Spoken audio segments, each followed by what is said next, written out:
mental health is universal, but today's guest is Brittany.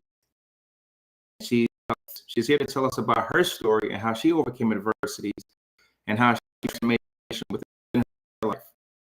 Get into this episode.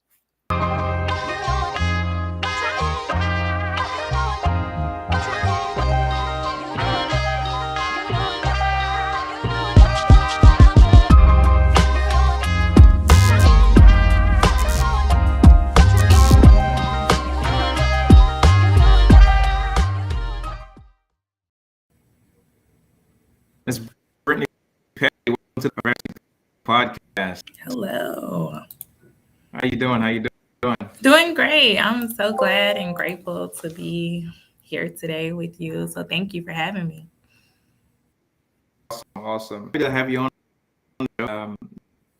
We met and we and all of them were doing.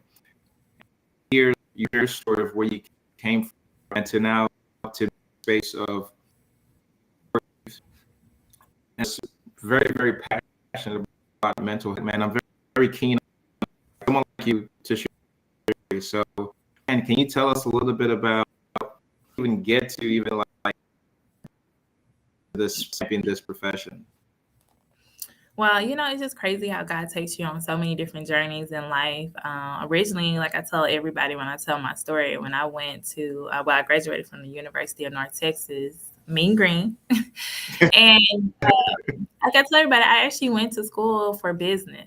And, also when I tell my story, I tell people if you have a vision or you want to do something in life, don't let anyone change your mindset. Because at one point I wanted to be an elementary teacher.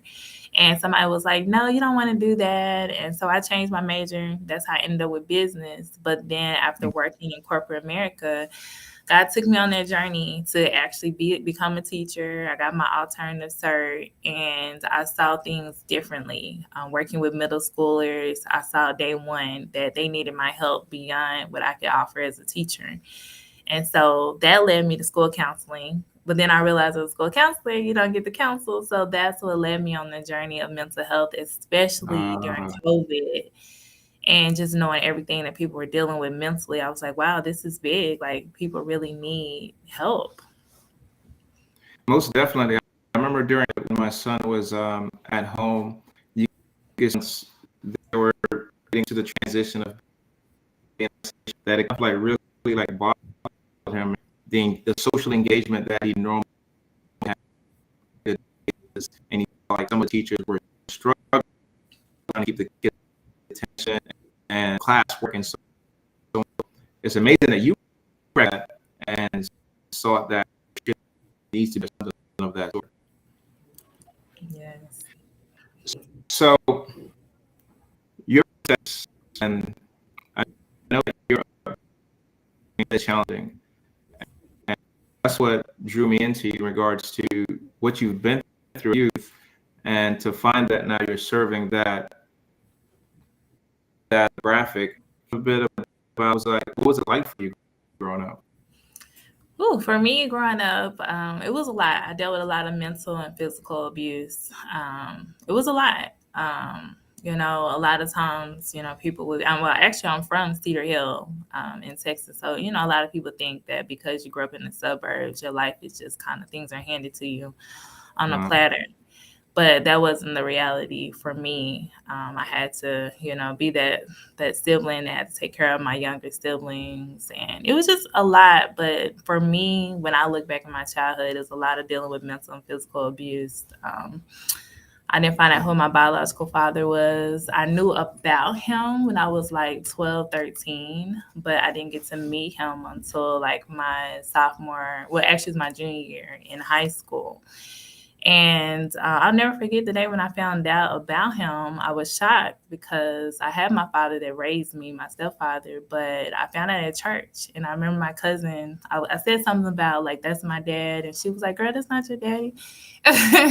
And I'm like, and you're torn at that point because you're like, okay, I appreciate, him taking on that role, being my father, but I still deserve the right to know who my father is. And I'll never forget asking my mom, and of course, she didn't tell me the truth. And so I went and did my own research. Hmm. And, you just, in life, you just go through so many different challenges. And, I was working a job when I was in high school. And I remember there was a young lady, she said, "Hey," now I know the story on the back end, but she said, "Hey," she was telling my biological dad, she said, "There's a girl there. She looks kind of like us. I think that might be our sister." And come to find out, she was right. And it was crazy that my biological dad literally lived right down the street Oh from where my I grew God. up from, but never crossed paths, nothing ever. And I was like, dang, that's crazy. Growing up and being right down the street from your own, family. So yeah, how did that impact your after you found that out? And I want to follow up and ask, how did that even like impact your like identity in regards to like this down, you know, in proximity? How did it impact It impacts you in so many different ways. But I tell him to this day, I understood the situation. He didn't have the ability to be able to be like, to really fight for me like I wish he would have.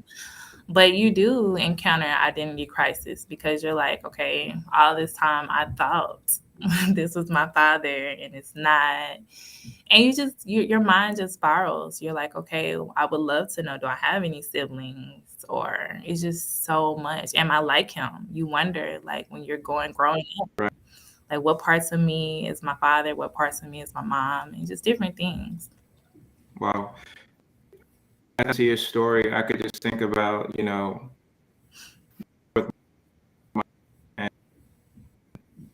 would have been devastated to kind of miss out on that as I see like or don't grow that. And there's lots of like single moms out here in this world. Now, Mhm.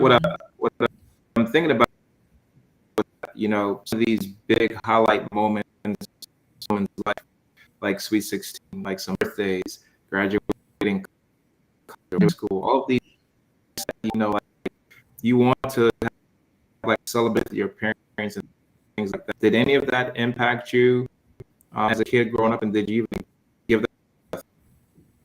Man, I would say I feel like I missed out on a lot because once my biological mom found out that I knew, well, my mom, she found out I knew about my biological dad, she took me out of high school.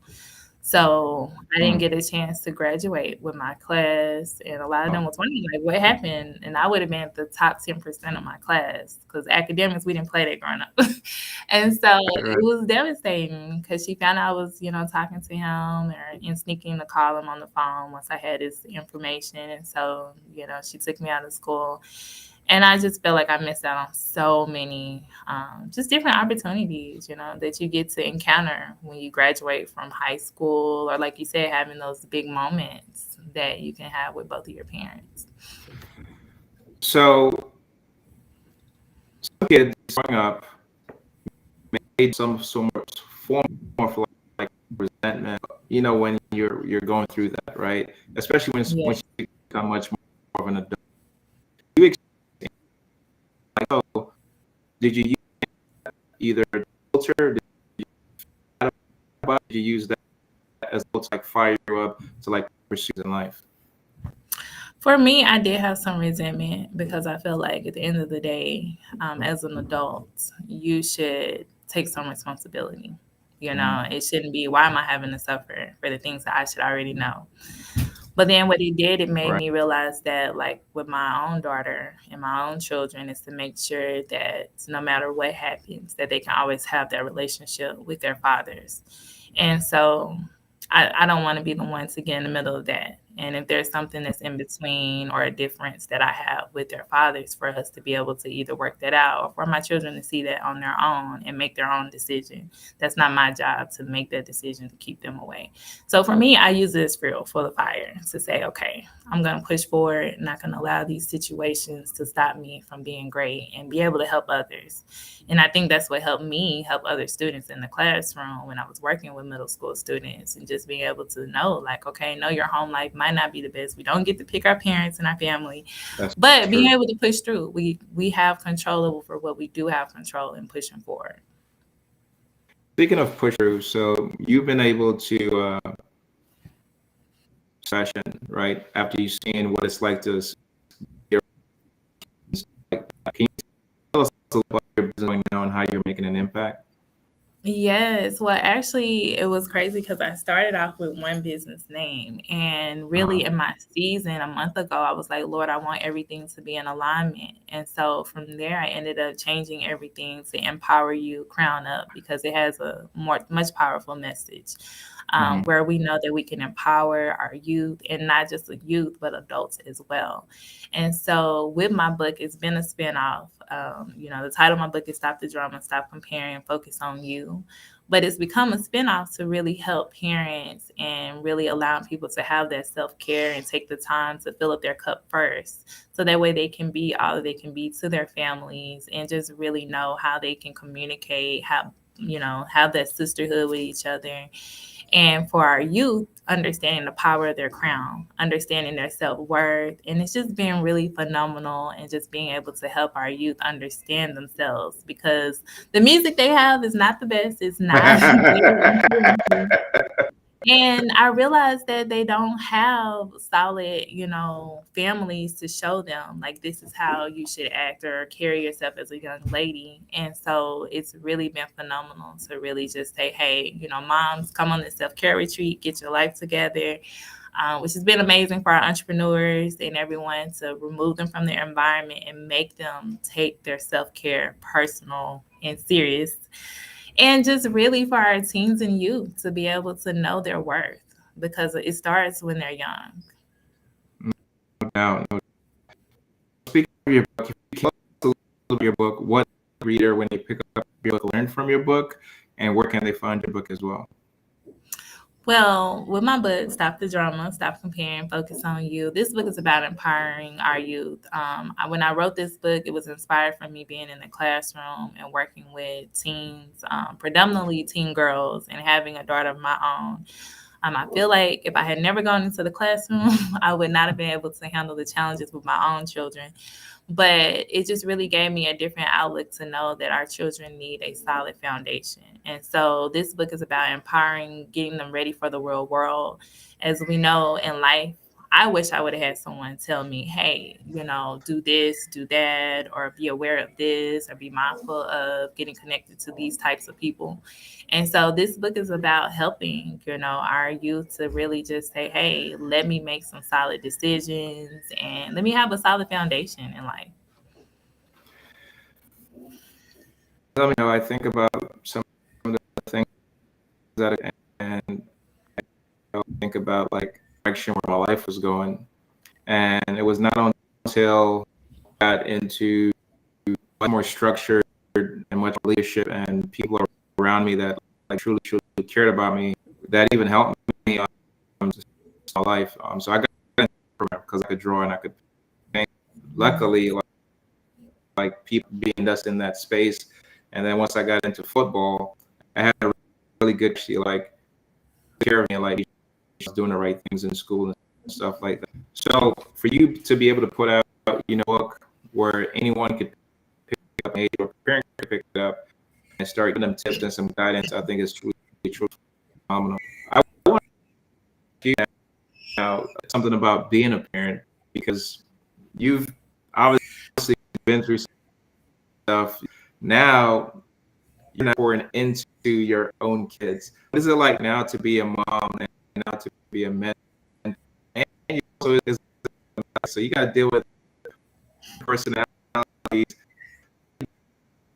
and or business management. Honestly, the lines get blurred so much. And that's what led me to really doing the self care retreats. Because, when you get in business mindset, you're like, just go full force.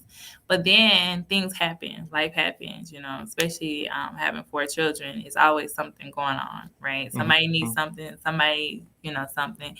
But I will say this, after getting into the mental health field, it has helped me to have better conversations, have more patience with my own children, and just in working and dealing with people, it helps me see different. And it's like removing the blinders off. And it allows me to realize, okay, you have some things that you're dealing with your inner child.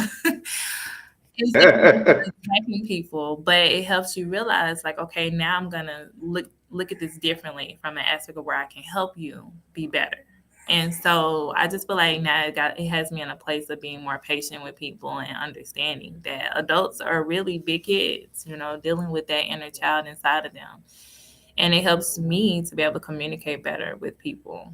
Um, I think it's good and bad though, because you see everything once you become that mental health therapist. Now you're like, that's what's going on. So let me ask you this: for our listeners that's listening, right, and they struggling, there's some parenting things, some mental health issues, and things like that, or they may have a story to yours. What are some practical steps or something that you did to your journey? Honestly, it started with my faith because I realized I had to really forgive. I had to forgive and let some things go because I realized I couldn't move forward just holding on to that anger.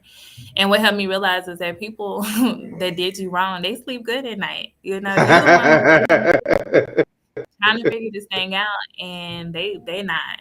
And so I had to understand that forgiveness is for me. So really diving into my faith, now more ever than ever, just really having that positive mindset, being intentional about how I start my day. And that's why when people go to my website, they're able to download my checklist on 11 ways on how to keep a positive mindset. And so it just gives you 11 tips. It's your checklist, 11 ways that you can keep a positive mindset at focusyoursuccess.com. And I'm really big on your mindset because now, after I've met so many people and gotten connected to the right resources, that's what they tell you. They had to be intentional, get up early, start their day off right, meditate, spend time with God, and really truly be intentional about what they want to take care of or happen in their day. And so that has really helped me a lot. And just in saying, okay, I don't want, just being intentional on what I don't want in my life. I'm all Mm-hmm. about peace, no drama. And so if it's not serving me or it's not adding to the peace, I don't want it.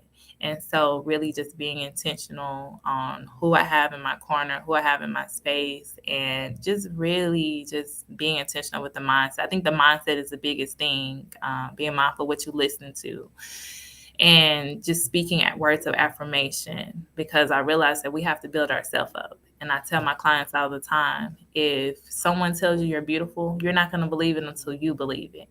And so it starts with you telling yourself that you are worthy to have these different Yes. things in life and just pushing yourself. And that's what's really helped me, is being able to really push through and have that mindset.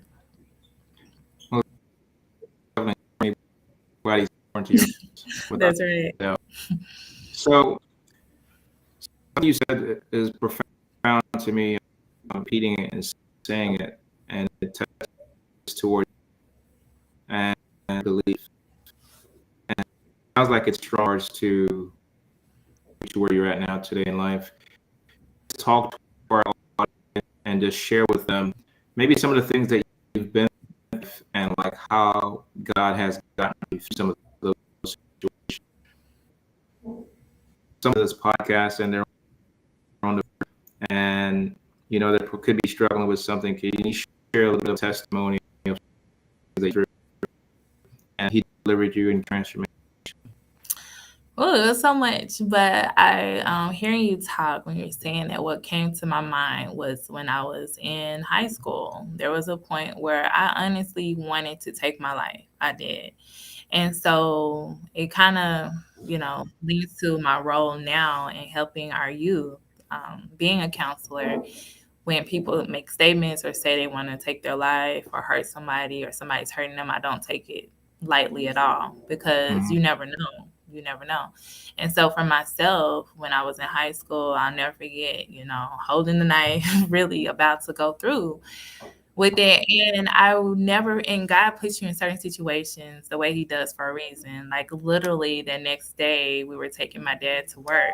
He was a truck driver. And on the radio, the sermon, the pastor was talking about, people wanting to take their life. And he said, first of all, that's selfish of you. How can you, first of all, take something that you didn't give yourself? You don't have that right. And he talked about how, God really has a purpose for each and every one of us. We might not see it right now, but if we keep living and we just keep on this journey of life, God will lead us and direct us to our passion. And so I've even realized that with my business, starting out, I thought honestly I was just going to be, helping youth and just doing mental health. But God's shown me so many ways that I can help women. And, like matter of fact, Sunday I was talking about the power of the crown and allowing women to really understand the importance of affirming themselves and just taking time to help lift each other up. We live in a community where we gotta do different from what we see on TV. Lift Right, each right. other up.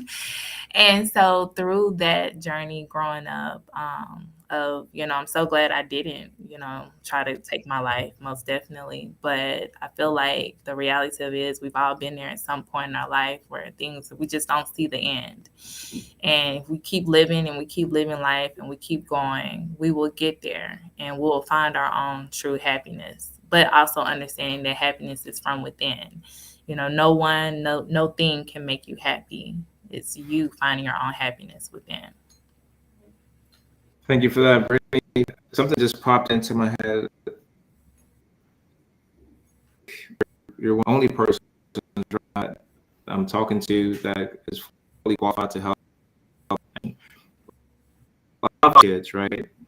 And this in this day and age of either comparison or in this world of social media, and it's 2001 when I was doing the research.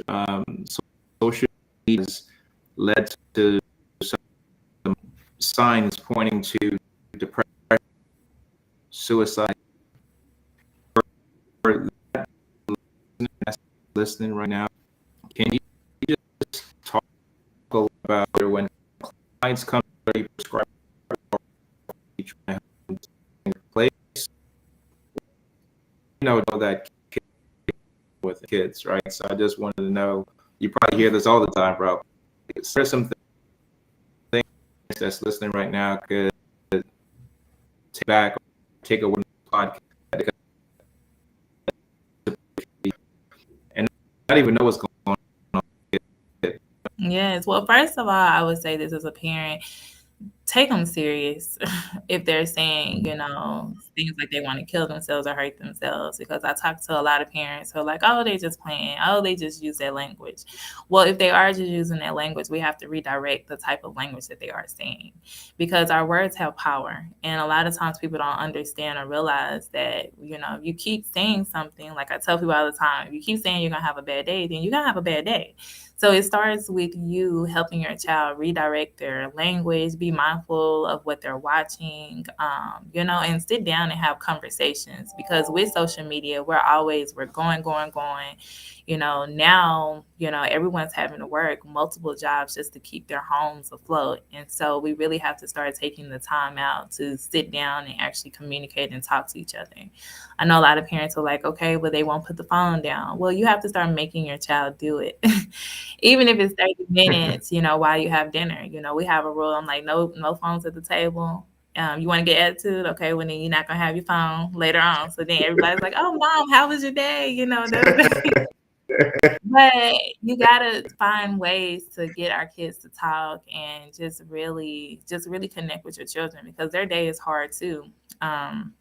It's not like back in the day, when it was like you can't have a bad day, you can't say anything, it's too challenging for you. But we have to understand our youth, they're dealing with so much with social media, constantly comparing themselves to other people. And it's just something that just happens second nature. On top of knowing that now when something happens, it's not like it's just recorded. That's the end of it, like back in the day. Now it's recorded, it's posted, they have to relive it. Other students are replaying it over and over. They're in class, that fight happened, could have happened a month ago, and they're still like, you lost. And so it's bad. And we have to really acknowledge that this is the time that we are in with our children, but having that open communication where they can come and they can talk to you. And, you as a parent taking the time to share some things that you might have gone through and just letting them know that they're not alone on this journey. And just being mindful because our kids, There's, with human trafficking, that's a whole nother thing. They don't even know who they're friends with. So we've got to start making sure, normalizing, checking our children's phones, checking their social media, knowing who their friends are, meeting the parents. We got to start doing Yeah. that. Yes.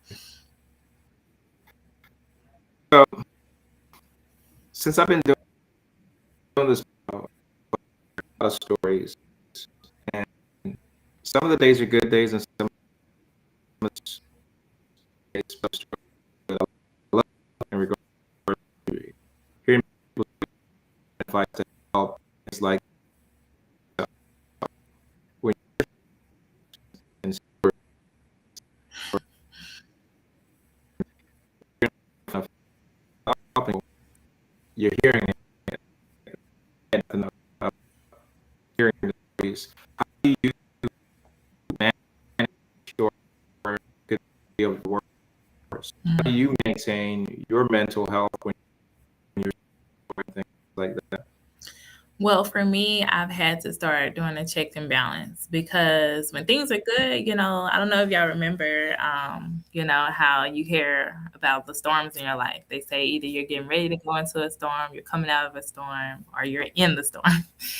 And so when you're not in the storm, you're easy tracking along, you're helping people. But when you're in the middle of the storm, I've found that it's just hard. It is so hard because this person is coming to you, they're coming to me for help.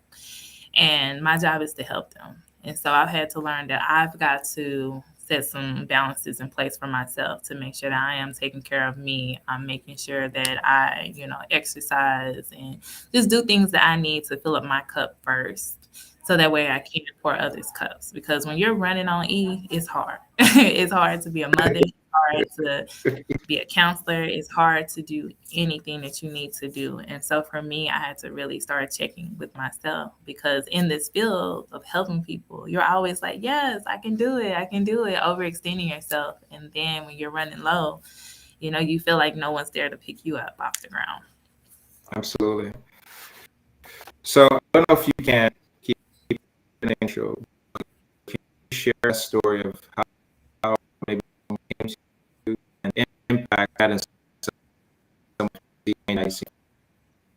Oh, yes. Well, definitely at my speaking this weekend at Sisterhood, just amazing how women came up to me afterwards and shared their stories of how they have to be intentional with their mindset and just setting the tone, taking care of themselves. Because a lot of those women were saying they were overextending themselves. Some women shared that because of me, they were able to break away from their own personal relationships because we talked about repeating the cycle. At some point, the cycle has to stop. And it's not until you realize that you're in that cycle and it's going to keep Yeah. repeating. And so it was just really nice to hear the women come and share, whether it was in front of everyone in the circle or privately, of how they received their courage to take the next step, to say, you know what, I'm not going to keep repeating this cycle. Or to say, you know what, because of you, now I am going to be intentional with the people that I allow into my circle. Because people will drain you if you allow them. And so we talked a lot about how, hey, if you're that person that's there for everybody, but when you need help, who's there for you? And a lot of women shared that no one shows up when they need it the most. And so it's just being intentional about who you pour into. And I hate to tell people to pour into those who pour into them, but I also tell people to use discernment so that way you'll know who is worth your time and your energy. Yeah, one of the biggest things that I learned when I was on my growth journey and one of my coaches, he said, "You're scared," and I did that, and and what that did was it helped me with what I was doing in my life, when like decision, direction, and destination. And the big thing that I took away from what you said is making sure your time is either valuable and quality with you or with the right people that's pouring into as much as you're pouring into them. But setting the tone, I love that. I really like that. Like once you set the tone and people understand like what your standards are, each your Mm. standards. I mean, so I really like that. Yes. So if we wrap up and get out of here, you have a wealth of knowledge. You've been through a of childhood instances, stuff like that, right? Can you share with us some practical life lessons that our listeners could take away and start taking action in their lives now today? Well, definitely, I tell people to choose you first. What I have learned on this journey of life is that we can bend our boundaries and things that we desire to compromise for others. But at the end of the day, we leave ourselves not happy. And so this part right here is emotional because I'm still dealing with this now, but it's really about us really setting our boundaries, knowing what our boundaries are, and choosing you first. Because there are some things that have happened in my life, and I realized those people, they chose themselves. And here I was compromising me without, making sure that I was happy. And so we've got to start normalizing choosing us, filling our cup up first, surrounding ourselves with people who bring us life, who bring us joy, but also making sure that your faith is so strong that no one can knock you off your course. And so, I'm learning more and more. Like I tell my own clients to say no. It's okay to say no. You don't have to offer anyone an explanation. Because at the end of the day, people don't even care about you telling them no. I had to run here. I got to do this. I got to do this for my kids. They're like, oh, whatever. She said no. And so it's okay to say no. And so what I've learned throughout my journey is it's okay to say no. Stand up for yourself. Set your boundaries, and also understanding that your feelings are valid. I've been around a lot of people who would try to make you feel some type of way for having your feelings. And the reality of it is you know what you see, you know what you saw. And if you have these feelings, knowing that you are valid and feeling the way that you feel. And going from there. Thank you for sharing those lessons. So, what's next for you? You've accomplished what's on the horizon for you? For me, is really solidifying my self-care retreats. I'm working on some exciting things. Like I just got a workbook that just got released on mental inner healing, and I'm just excited about it. That's going to turn into a whole big thing for women and our teens to be able to do on these self-care retreats. And I'm also working with partnering with different ladies who are going to do canvases and make it to where women can buy the workbook and have their own little paint and sip. And it's just going to be really nice. So I'm just That's excited. dope. Yes. So we've been working on a lot of things to really just stand out, because when it comes to mental health, I know more people are talking about it, but it's still a little stigma to it. And so if you can be in the privacy of your own home, get with your girls, y'all work through the workbook, inner healing, allow me to zoom in to, make sure you guys are on the right track. Do you have your fun? How they can have their music, they're sipping, and their paint. It's just gonna be really nice. And so we're excited. We're getting some things together for Black Friday for that. Really trying to take this mental health to the next level where people are prioritizing their mental health and knowing that it's okay if you have a bad day or a bad moment, but to change your thought process so you can be better. Man, I love it. As we get ready to step into the new year, so many people is looking for a transformation. Know that you're finding a solution that's going to help women, help kids. Some men might even want to jump on it. Yes, that's the You plan. know, so I'm excited. Congratulations on all of this. If there's a way for folks to get in contact with you, how could they? So they can email me at imw@focusyoursuccess.com, or they could just go straight to my website. Once they download the checklist, it'll allow them to put in their information as well from there. Absolutely. Well, do you have any last word for our audience? My last words is, live your life, be happy. Don't make anyone make you feel any type of way, because you are choosing you first. Absolutely. Thank you for listening to this episode of the podcast. If you like this episode, make sure you like and subscribe. Make sure you share it with a comment. Until next time, God bless. Can't complain at all, Couple dollars in my pocket, no income and go. Been working on my body, getting healthier. Thank God for clarity.